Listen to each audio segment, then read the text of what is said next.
हमने political party बना रखी है, उस पार्टी में भी अगर ऑफिसर मिल जाए तो आपका जूता मेरा सिर, हमने अपनी कर लें। कहीं पर भी सैनिक भाइयों सूबेदार चौहान आपको गलत लगे ना, एक सुई की नोक टिके उतना भी, तब आप कह देना कि भाई ये है। अरे क्या हमारी मानसिकता एक चौकीदार की हैसियत से रहनी चाहिए? क्या हम नेताओं से अच्छी क्वालिटी नहीं रखते? क्या हम इनसे अच्छी देशभक्ति नहीं रख सकते? क्या हम इनसे अच्छी बात है कि कहते हैं कि विनाश काले विपरीत बुद्धि, अगर नेताओं की विनाश काल बुद्धि विपरीत नहीं होती तो ये शायद ऐसा कंडीशन आज देश की नहीं होती। आज गरीबों बीजेपी क्या ये सारे नेता क्या है बेटा, डकैत हैं जो डाका मार करके अपने अपने धन को, पूरे देश के धन को अर्जित कर रहे हैं। तो डाकू मैं कहता हूँ, तो घुटने रगड़ने का ठेका हमने ले रखा क्या? यहाँ घुटने रगड़ने का ठेका हमने ले रखा क्या? हम सेवा कर्मी हैं, उन लोगों के लिए थी पेंशन, लेकिन नेताओं ने अपनी पेंशन बना ली। ये जो कि हाल फिलहाल की महीने भर पुरानी ही घटना है, जब से आपको यहाँ पर मीर जाफर और जयचंद का टैग मिला है, उसके बावजूद आज यहाँ पे समर्थन में आप पहुँचे हुए हैं पूर्व सैनिकों के। जी बेटा, सबसे पहले तो मैं आपको बहुत बहुत धन्यवाद करता हूँ जी कि आपने मुझे अपने विचार रखने का मौका दिया। जी सर। ठीक है, कोई अपनी ज़ुबान है, इस ज़ुबान से किसी को मीर जाफ़र कह दे या जयचंद कह दे, कुछ भी कह सकता है, उसकी सोच उसके साथ में है जी। मैं तो आज आप यहाँ पे पूर्व सैनिकों का समर्थन के लिए आए हैं या जनता ब्रिगेडियर पार्टी का नाम रोशन करने आए हैं? मैं रिप्लाई देना चाहता हूँ। जनता ब्रिगेडियर नहीं है, जनता ब्रिगेड पार्टी। जी। मैं थोड़ा करेक्ट करना चाहूँगा, जनता ब्रिगेड पार्टी का मैं राष्ट्रीय अध्यक्ष हूँ जी। और ये पार्टी 2020 में बनी थी, इलेक्शन कमीशन रजिस्टर्ड पार्टी है जी। ये आंदोलन स्टार्ट हुआ है 137 दिन पहले, शायद 129 दिन, आज जी 129 दिन पहले, यानी कि 3 साल पहले पार्टी बनी। हम तो ऑलरेडी पॉलिटिकल आदमी हैं, कोई छिपाओ में तो कर नहीं रहे भाई। राजनीति कोई छुप करके थोड़ी होती है, राजनीति तो खुले मन से होती है। तो मैं तो अपने प्यारे सैनिक भाइयों सबको प्रणाम करता हूँ। राजनीति करना क्या कोई गुनाह है? नंबर 1 तो मैं पूछना चाहता हूँ बेटा, राजनीति में कैसे कैसे लोग आज क्रिमिनल टाइप के लोग राजनीति के स्थान पे अच्छे लगते हैं। आप यहाँ धरने में राजनीति कर रहे थे। मैं रिप्लाई देता हूँ बेटा, मैं रिप्लाई देता हूँ। 27 तारीख को यहाँ पर हम लोग आए थे, वो भी दादरी की रैली लेके आए थे। उसमें मैं दादरी की टीम के साथ में आया था। हमारा ध्येय, हम हरियाणा के कम से कम 10 जगह गाँव में हमारा सम्मान हुआ, उन्होंने हमारी हौसला अफजाई करी और लोगों को जागरूक करते हुए आए थे। कहीं पर भी मैं आज भी आपके सामने बैठा हूँ, क्या मेरे पे कोई निशान है पार्टी का? या कोई पार्टी का झंडा लेके आ रखा हूँ? एक सैनिक ने टोपी पहन रखी है बस। एक सैनिक बन के ही मैं जब भी आया हूँ, सैनिक बन करके पहले दिन से मैं एक वीडियो दिखाता हूँ। देखिए बेटा, प्रत्यक्ष को प्रमाण की जरूरत नहीं होती। बहुत सारे सैनिक भाई मुझे जानते भी हैं, मेरी वीडियो काफ़ी वायरल होते हैं। किसी के ब्लेम करने से, किसी को मीर जाफर कहने से या जयचंद कहने से कोई कुछ नहीं होता। पहले दिन से सूबेदार वीर सिंह चौहान इस धरने के साथ में था, क्योंकि विसंगति किसी एक व्यक्ति विशेष के साथ नहीं हो रखी। ये विसंगति तो पूरे ऑल ओवर इंडिया के जितने जैसो जवान उसके साथ साथ हो रखी है, हमारी वीर नारियों के साथ हो रखी है। तो हम पहले दिन से ही इस आंदोलन के साथ थे और जो आज हमें मीर जाफर ये बात करते हैं, मैं उनको जवाब देना चाहता हूँ। देखिए बेटा, ये है वीडियो, ठीक है, ये देखिए। 12 मार्च वाला जो होगा तो आएंगे, ठीक है। लेकिन मेरी विनती है, अगर आप वाकई सैनिकों के हितैषी हैं, ये बात देखनी पड़ेगी। आप वाकई ही सैनिकों के हितैषी हैं, संगठन बनाए हैं और सैनिकों का फेवर चाहते हैं, हित चाहते हैं, तो आप लोगों को 12 मार्च वाली काल को वापस लेना पड़ेगा। आप यहाँ नहीं लेंगे तो बुरा मानो या भला मानो, फिर हम आपकी खाट भी खड़ी करेंगे। यानी कि voice of ex serviceman league जो है, उन्होंने जो 12 मार्च की कॉल दी थी, उनकी खटिया कड़ी करने की बात कर रहे हैं। उन्हीं की बात करूँ, पूरा वीडियो में डालूंगा आज। मेरी विनती है बेटा, ये पूरा वीडियो कब किया है? ये वीडियो आप दिखाओ, एक सेकंड, ये वीडियो बेटा देखो, दिखाओ। ये 7 फरवरी की एक ये वीडियो है जो कि सूबेदार वीर सिंह चौहान ने डाली है। एक बार इसमें आपने बात किस बारे में की है? जो 12 मार्च की कॉल है उसके कैंसलेशन के बारे में। 20 मार्च की कॉल को समर्थन है पूरा वीडियो। 20 फरवरी के उसको धरना था, उसको समर्थन है। और 12 मार्च की कॉल वाले को मैंने चेतावनी दी है, यानी कि उन्होंने पहले 20 की कॉल हुई, बाद में 12 मार्च वाली कॉल हुई। यानी कि हमने उनको ये कहा कि भाई जब एक कॉल हो चुकी तो आप सैनिक समाज को तोड़ने का काम कर रहे हैं। 12 मार्च वाले को इसमें पूरा है। तो मतलब आप जो साबका सैनिक ने जो कॉल दी थी 20 फरवरी की, उसको समर्थन दे रहे थे पूरा? मैं वही कह रहा हूँ ना, प्रत्यक्ष को प्रमाण की जरूरत होती है। ये तो पूरा वीडियो है और इसमें पूरा जो मैं अपने गांव में था, अपने खेत में, पूरा सरसों का खेत सर्दी में होता है, उसमें डेट भी डाल रखी, आपने तो देख ही लिया पूरा। डेट दिखा बेटा, इसमें डेट आ गया। ये पूरा वीडियो डालूंगा। मैं सभी से हाथ जोड़े प्रार्थना करता हूँ, सैनिक भाइयों, मीर जाफर कौन है, इस धरने को कमज़ोर कौन करना चाहता है। पहले दिन से ये आपका सूबेदार भाई एक सैनिक बन करके किसी भी इस मंच का, आपने कहा बेटा कि ये मंच पॉलिटिक्स के लिए नहीं है। जी। अगर मैं इतना अवेयर आदमी हूँ, इतना जागरूक आदमी हूँ, मुझे पता है, मैं जानता हूँ कि किस प्रकार की मेंटलिटी के लोग, अलग अलग मेंटलिटी के लोग होते हैं, कि कोई भी एक व्यक्ति अगर कह दिया कि भाई चौहान साहब आप यहाँ पर पॉलिटिक्स आके करें, मेरा तो वहीं मरना हो जाता। मैं एक शब्द नहीं सुनता किसी का, क्यों, मैं गलत करता नहीं हूँ, मैं गलत सुनता नहीं हूँ। तो मैं तो पहले से ही अजागरूक था। हम जो जैकेट पहनते थे उस पर हमने अपना बाकायदा जनता ब्रिगेड पार्टी का टैग लगा रखा था, उस टैग को भी रिमूव कर दिया मैंने, कि मुझे पता था पहले से ऐसी सड़ी हुई। आपने इस वीडियो में भी जनता ब्रिगेड पार्टी का ही वो पहन रखा है जैकेट। ये जनता ब्रिगेड उस टाइम जो है ये आंदोलन का आगाज हुआ था, ठीक है, उस टाइम जो है इसमें और भी जनता ब्रिगेड पार्टी का जो है टैग इसमें उल्टा दिखाई दे रहा है। मुझे पता था कि मैं अपनी सेल्फी वीडियो बना रहा हूँ, ये दिखाई नहीं देगा, उसमें कोई पढ़ने में नहीं आ रहा। जनता ब्रिगेड पार्टी का मैंने नाम भी नहीं लिया। पूरा वीडियो डालेंगे, पूरा वीडियो में पता चल जाएगा कि जनता ब्रिगेड पार्टी का कहीं पर भी नाम लिया हो, कहीं पर उसका जिक्र किया हो, तो आपका जो मर्जी सज़ा देना। यानी कि हम पहले दिन से इस 20 तारीख की कॉल वाले के साथ में इतना, जितनी ताकत हमने लगाई, शायद उतना मैं चुनौती देता हूँ। जो आज बड़ी बड़ी हुंकार भर रहे हैं, उनकी भी ताकत नहीं लगी थी जितनी सूबेदार चौहान की लगी थी। चुनौती है मेरी, आप चेक कर लेना मेरे वीडियो को। जो आज बड़ी बड़ी बातें कर रही हैं, हम लोगों को मीर जाफर फलाना जिनका बात करें, उन लोगों से ज़्यादा हमने ताकत लगाई है 20 तारीख की कॉल के लिए वीडियो।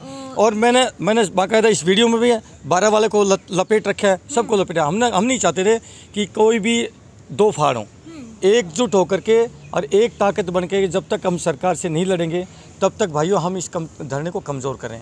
मैं एक सवाल पूछना चाहता हूँ बेटा, लड़ाई लगी हो, मैं अपने सैनिक भाइयों से भी मेरा सवाल है कि सैनिक भाइयों लड़ाई लगी है, लड़ाई में हम ये कह दें कि जी नहीं ये सैनिक नहीं आएगा, ये सैनिक नहीं आएगा, ये सैनिक लड़ाई में नहीं आएगा, ये नहीं आएगा। आप बताइए, लड़ाई में तो जितने सैनिक आ जाएं, लड़ाई में तो जो कैटेगरी हो हमारे होते हैं, जो लो मेडिकल कैटेगरी हो, उसको भी बुलाया जाता है। लास्ट बात बिल्कुल सही है, जंग के मैदान में तो सिविलियन को भी बुला लिया जाता है, बुलाया जाता है। और इनकी मानसिकता देखिए, इनकी मानसिकता ये है, ये क्या कह रहे हैं कि भाई इन्होंने वो लगा दिया कंडीशन। आज से लगभग 2 साल पहले, अभी ये लगभग 2 साल से ऑफिसर जो जवान जैसे उसका आपसी जो तालमेल बिगड़ा है। इससे पहले जितनी भी पुरानी संस्थाएं बनी हैं, लगभग सारी संस्थाओं के हेड ऑफिसर हैं, ऑफिसर होते थे लगभग सभी के। और मैं ये कहना चाहूँगा, आज वो भले ही अपनी ऑफिसर संस्था, उनका ऑफिसर हेड हो, अगर वो अपनी इस विसंगति के खिलाफ वहाँ ऑफिसर से हट करके और अब इसमें आना चाहते हैं, तो क्या उनको हमें साथ रखना चाहिए कि नहीं रखना चाहिए?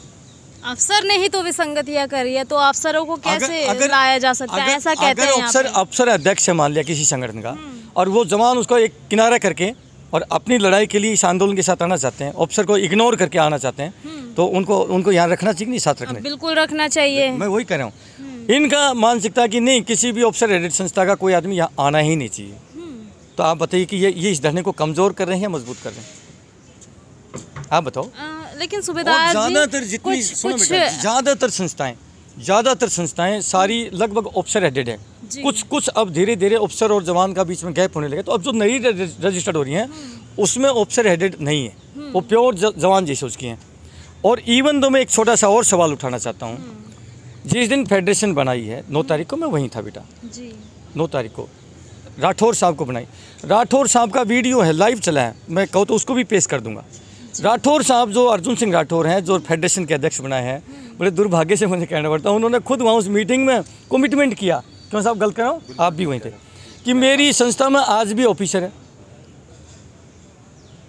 ये सवाल है मैं आप लोगों के लिए, पूरे देश के सैनिकों के लिए मैं एक सवाल छोड़ता हूँ भाइयों, आज भी चेक कर लीजिए, राजस्थान लीग के हैं हमारे अर्जुन सिंह राठौर जी, उन्होंने खुद अपनी जुबान से कहा था कि आज भी हमारी संस्था में ऑफिसर हैं, लेकिन हम धीरे धीरे उसको निकाल देंगे। यही बात थी, यही बात सेम स्टेटमेंट दिया। मतलब फेडरेशन ऑफ वेटरन एसोसिएशन में ऑफिसर है। हाँ यस भाई, जो अध्यक्ष है, अगर अध्यक्ष जो हमारे बनाए हैं, उसकी संस्था, राजस्थान में जो संस्था है उसकी संस्था में ऑफिसर है। आप बताइए, तो फिर ये बाकियों के लिए मतलब कंडीशन क्यों लगाते, प्रतिबंध क्यों लगाते हैं? तो ये आप ही के साथ कुछ आपस में मैं तो बता दूं बेटा, मैं तो किसी संस्था से हुई नहीं। मेरी नैरो मेंटलिटी नहीं है कि मैं एक छोटी सी संस्था से बंद करके मैं एक छोटा सा अपना ग्रुप बना करके रह जाऊं। मैं तो एक ब्रॉड माइंडेड व्यक्ति हूँ। मैं तो सारे देश की संस्थाओं से जुड़ा हूँ। मेरा मानसिकता छोटी संकीर्ण मानसिकता नहीं है बेटा। मैं तो ब्रॉड माइंडेड व्यक्ति हूँ। जितनी देश की संस्थाएं मैं सभी से हूँ। और मैं किसी आज तक मेरी जो इवन तो हमने पॉलिटिकल पार्टी बना रखी है, उस पार्टी में भी अगर ऑफिसर मिल जाए तो आपका जूता मेरा सिर। हमने अपनी पार्टी में ऑफिसर कोई नहीं रखा किसी को। हम कितना सचेत होकर के चल रहे हैं, कितना अवेयर होकर चल रहे हैं, वो हमें पता है ना। और बावजूद उसके बोला ये अफसरों के दलाल हैं फलाना। अरे भाई, कहने से नहीं होता, कहने से कोई नहीं होता। मीर जाफर फलाना धिमका, पहले दिन से मैं वीडियो डालूंगा। मेरे सभी से हाथ जोड़ के प्रार्थना, मैं वीडियो डालूंगा, वीडियो को चेक कर लें। कहीं पर भी सैनिक भाइयों सूबेदार चौहान आपको गलत लगे ना, एक सुई की नोक टिके उतना भी, तब आप कह देना कि भाई ये है। अरे भाई, मैं ये कहना चाहता हूँ, यदि एक सैनिक, कुछ सैनिकों ने मिल करके सैनिकों के उत्थान के लिए, आज देश की जो दुर्दशा है उसको बदलने के लिए, देश की दिशा और दशा बदलने के लिए अगर कोई पॉलिटिकल पार्टी बनाई है, तो क्या मैंने कोई गुनाह कर दिया क्या? अगर इस देश की बागडोर अगर फौजी भाइयों का आत्मा होगी तो आप बताइए देश अच्छा चलेगा? यहाँ हो गया आपको मीर जाफर और जयचंद का टैग इसलिए मिला कि आप यहाँ पर आ गए जनता ब्रिगेडियर पार्टी के होके। आप कुछ कह रहे थे कि यहाँ पे और भी पार्टी के लोग जुड़े हुए हैं। मैं ये कह रहा हूँ, मैं फिर आपसे सवाल, बार बार आप उसको करेंगे जनता। मैंने एक शब्द भी कोई बता दे, मेरे वीडियो ढूंढ के ला दें कि मैंने एक शब्द पार्टी का नाम लिया हो, पार्टी का झंडा लेके आया हूँ कहीं पर भी। इससे पहले जो आप मेरे ऊपर एलिगेशन लगाएंगे पार्टी का, तब तो मैं बताऊंगा ना। उससे पहले सूबेदार चौहान ने एक शब्द भी अगर कहीं पार्टी का नाम लिया हो तो मेरे को कह सकते हैं कि हाँ यार, ये तो पार्टी का अपने चेहरा चमकाने के लिए यार क्या। अगर देश की संसद में अगर फौजी बैठेगा, अगर मान लिया हमने पार्टी बनाई है, 3 साल पहले पार्टी बनाई है, अगर देश की संसद में बैठेगा सैनिक, तो नेताओं से तो अच्छा ही चलेगा ना देश। और आपको पता होगा जब अग्निवीर योजना आई, साल होने वाला है, 1 साल होने वाला है, तब जो है एक बीजेपी के कैलाश विजयवर्गीय जी ने एक बात कही थी कि अगर ये अग्निवीर रिटायरमेंट होके आएंगे तो हम इनको अपने ऑफिसों में चौकीदार बना के रखेंगे, चौकीदार की नौकरी दे देंगे। कहा था, बोला था ना, बोला। तो मैं सैनिक भाइयों से, आप लोगों से हाथ जोड़ के पूछना चाहता हूँ, क्या हमारी मानसिकता एक चौकीदार की हैसियत से रहनी चाहिए? क्या हम नेताओं से अच्छी क्वालिटी नहीं रखते? क्या हम इनसे अच्छी देशभक्ति नहीं रख सकते? क्या हम इनसे अच्छी राष्ट्रवादिता नहीं रखते? मैं इसलिए कहना चाहता हूं साथियों, जब तक आप लोग चौकीदार बनने की हैसियत और मानसिकता रखोगे, इस देश में कुछ नहीं बदल सकता। अपने आप को, अपना विज़न ऊंचा होना चाहिए हमेशा। देखिए, एक तरफ जहाँ प्रधानमंत्री जी अपने आप को चौकीदार सिद्ध कर रहे हैं और देश के जो आप रखवाले हैं, जिन्हें आप लोग चौकीदार कहा जाता है, वो आप नेतागिरी में जा रहे हैं। बेटा, एक बात है कि कहते हैं कि विनाश काले विपरीत बुद्धि। अगर नेताओं की विनाश काल बुद्धि विपरीत नहीं होती तो ये शायद ऐसा कंडीशन आज देश की नहीं होती। आज गरीबों की जो हालत आप देख ही रहे हैं। हमें राजनीति मानने की कोई आवश्यकता नहीं थी। बोलते ना, आवश्यकता आविष्कार की जननी है। ठीक है, आवश्यकता आन पड़ी है, इसलिए हमें मजबूर होकर के ये माँ भारती हमें पुकार रही है कि बेटा, फौजी बेटा, अब आप ही हो एक विकल्प बचे हो कि मुझे आप बचा सकते हो। अन्यथा जिस प्रकार से गिद्धों के जैसे इस देश को नोचा जा रहा है, एक नेता के घर पर छापा लगता है बेटा, नोटों की बड़े बड़े जो चट्टे के चट्टे मिलते हैं। लक्ष्मी माता तो सारी इन्होंने रोक के रख दी, लॉक करके रख दी अपने कुंडे में, तो पैसा कहाँ से आएगा? आज गरीब होता है। देश की दिशा और दशा बदलने के लिए कहीं न कहीं कहते हैं ना कि जब रावण की अति हुई तो श्री राम पैदा हुए, और कंस की अति हुई तो श्री कृष्ण जी पैदा हो गए। अब इन नेताओं की, रावण और कंस रूपी नेताओं की अति हुई तो फौजी, हमारे मन में जो मानसिकता आई है पॉलिटिक्स करने की, तो कोई न कोई तो भगवान, कोई ऐसी ताकत है, जो शक्ति है, जो हमें ताकत दे रही है, हमारे दिमाग में ये भावना डाली कि बेटा अब तो राजनीति करनी पड़ेगी, मजबूर होकर के। आप ही के एक जनरल वीके सिंह जी, जो नेतागिरी में आ चुके हैं पूरी राजनीति में, वही आज भ्रष्ट बन चुके हैं। सैनिकों से बने और सैनिकों के ही नहीं बन पा रहे हैं आज वो। तो बेटा, मैं इसका जवाब देता हूँ। देखिए, सबसे पहले तो जो हमारे आर्मी के अधिकारी हैं ना, थोड़ी सी इनकी ट्रेनिंग कुछ अलग टाइप की होती है, थोड़ी सी इनकी अलग सिखलाई होती है। हमारी सिखलाई जवान जैसे की अलग सिखलाई होती है। रही बात है कि जनरल वीके सिंह साहब बीजेपी में हैं, हम किसी बीजेपी, कांग्रेस, फलानी ढिमकी किसी पार्टी की बात नहीं कर रहे, हम प्योरली सैनिकों की पार्टी की बात कर रहे हैं। कहते हैं ना, जैसी संगत वैसी रंगत। अगर मैं चोर के साथ रहूँगा तो चोरी तो बनूंगा मैं, अगर मैं किसी पूजा पाठ करने वाले के साथ बैठूंगा तो मेरी मानसिकता भी पूजा पाठ वाली रहेगी। अगर मैं क्रिमिनल के साथ बैठूंगा तो मैं भी क्रिमिनल रहूँगा। तो इसलिए अगर वीके सिंह इन डकैतों के बीच में जाएगा, बीजेपी का ऐसा ये सारे नेता क्या है बेटा, डकैत हैं जो डाका मार करके अपने धन को, पूरे देश के धन को अर्जित कर रहे हैं। तो डाकू मैं कहता हूँ, तो डाकुओं के साथ में रहेगा वो व्यक्ति, तो वो डाकू ही तो बनेगा। वो कैसे जनरल चाहे फौजी हो, चाहे मैं अगर चला जाऊँ तो मेरी भी मानसिकता उन्हीं की जैसे हो जाएगी। तो हम तो जी वापस धरने पे ही आते हैं। इतनी मतलब कंट्रोवर्सी, इतना बवाल होने के बाद जयचंद, मीर जाफर, इतने टैक्स मिलने के बावजूद आज यहाँ पे आए हैं। आपको बेटा मेरा दायित्व बनता है, और कहते हैं ना कि कोई भी युद्ध लग रहा हो तो योद्धा अपने घर में नहीं बैठ सकता। कोई भी लड़ाई लगी हो तो योद्धा अपने घर नहीं बैठ सकता। क्रांति का बिगुल बजाओ तो क्रांतिकारी भला अपने घर में थोड़ी बैठ सकता। ये क्रांति है, ये विसंगति, ये धरना किसी के बाप की बपोती तो है नहीं। जी। ये किसी के बाप की बपोती नहीं, कोई समझे कि किसी के बाप की बपोती है। मैं एविडेंस डालता हूँ कि हमने पहले दिन से, आपको पता चल जाएगा, जो आज अपना आपको बपोती मान के चल रहे हैं, लोगों को मीर जाफर फलाना कह रहे हैं, मैंने तो हम तो उनकी तारीफ़ कर रहे हैं। सैनिक भाइयों, हम उनकी तारीफ़ कर रहे हैं, और उनकी मानसिकता देखिए, उनकी मानसिकता देखिए। हम उनकी तारीफ़ों के कसीने घड़ रहे हैं, और वो हमें मीर जाफर और जो है वो कह रहे हैं। उनकी फितरत उनके साथ, हमारी फितरत हमारे साथ। आगे भी ऐसे ही समर्थन रहेगा हम जब तक लड़ाई रहेगी सैनिक, हम अपने जैसो जवान की, 28 लाख जैसो जवान की, हम इस लड़ाई के साथ थे, हैं, लगे रहेंगे। कोई बात नहीं, हमें ज़रूरी नहीं कि हम उनके साथ खड़े होकर लगें। भाई बहुत सारे मोर्चे हैं, भाई लड़ाई लगी है पाकिस्तान के साथ, अनेकों मोर्चे हैं। हम कहीं भी किसी भी मोर्चे पर खड़े होकर दुश्मन के लिए सामने लड़ते रहेंगे, सरकार को ललकारते रहेंगे। आज भी मैं तो ये कहता हूँ आपकी इस चैनल के माध्यम से कि भाई अपील करता हूँ मोदी साहब, अपील करता हूँ माननीय सरकार से, सम्माननीय सरकार से, भैया हमारा हक दे दीजिए। 130 दिन से लगभग हम यहाँ पर बैठे हैं, ठीक है, लेकिन बड़े दुर्भाग्य से कहना पड़ता है कि 130 दिन से इस सरकार ने इतनी सी भी सुध नहीं ली, एक भी छोटा सा नुमाइंदा यहाँ पर नहीं पहुँचा है। इससे लज्जा की बात नहीं हो सकती, इससे गिरी हुई बात नहीं हो सकती। और अगर नहीं आप चेते मोदी साहब, नहीं आप जागे, तो देखो आपको यही फौजी रेवाड़ी की रैली के अंदर एक बड़ा जनसमूह जुटा करके फौजियों का आपको इस सिंहासन पर बिठा दिया। ये फौजियों की ही देन है, आपको तो बल्कि नतमस्तक होना चाहिए फौजियों के साथ में। जो सिंहासन आपको दिया, फौजियों ने नींव रखी थी, लेकिन आप जो है उन्हीं फौजियों को आज मायूस कर रहे हैं। तो हमें उम्मीद काफ़ी थी, लेकिन आपने अभी तक हमें मायूस किया है।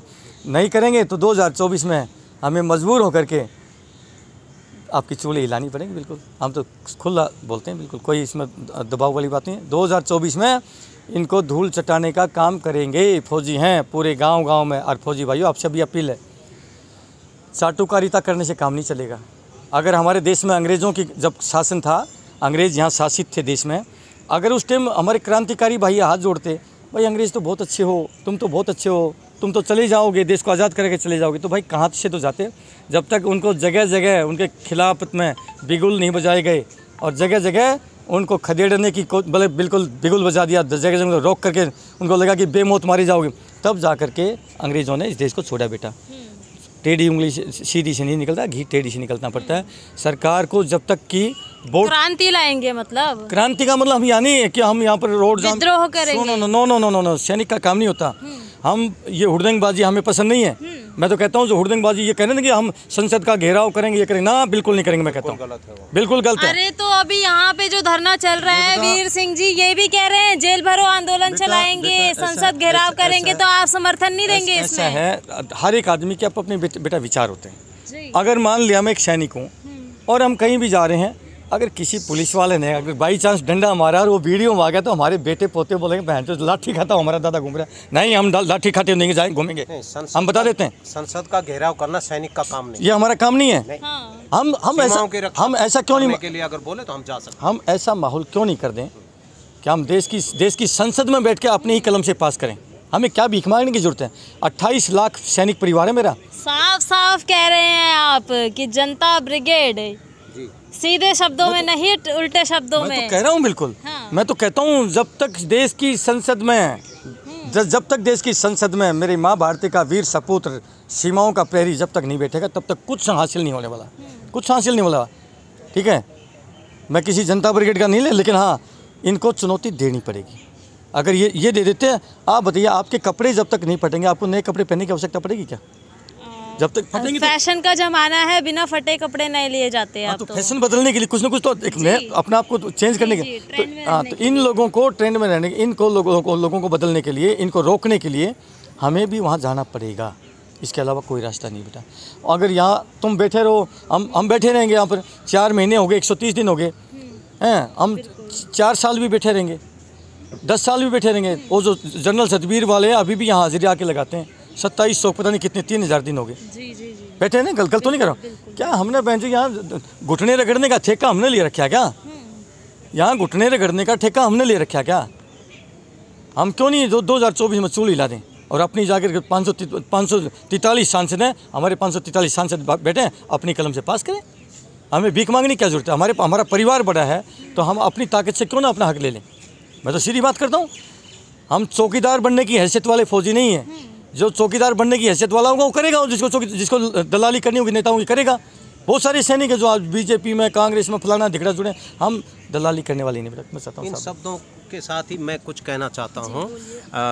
CCN न्यूज़ 24 को मैं धन्यवाद करता हूँ जो हमारी बात जो है आप लोगों तक पहुँचाती है।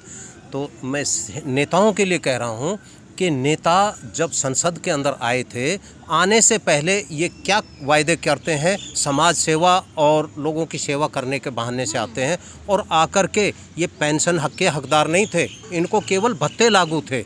और इन्होंने जो जैसे ही संसद के अंदर बैठे हैं तो इन्होंने पेंशन भी लेना शुरू कर दिया, अपनी तनख्वाह भी बांध ली है। जबकि ये तनख्वाह और पेंशन केवल सैनिक कर्मियों और जो सेवा कर्मी हैं उन लोगों के लिए थी पेंशन, लेकिन नेताओं ने अपनी पेंशन बना ली, ये जो कि बिल्कुल गलत है। अब जो है पूरी संसद के मालिक बन बैठे हैं। हम इस बात का जो पुरजोर विरोध करते हैं, क्योंकि जो पेंशन के हकदार नहीं थे वो अब आज पेंशन ले चुके हैं, उनको पेंशन का कोई हक नहीं है। ये एक दिन के लिए बनते तो भी अपने पेंशन का हकदार बन गए, और जो सैनिक 28, 30, 35 साल जो नौकरी करता है देश की सीमाओं पर, उनको पेंशन नहीं है। ये बहुत गलत है।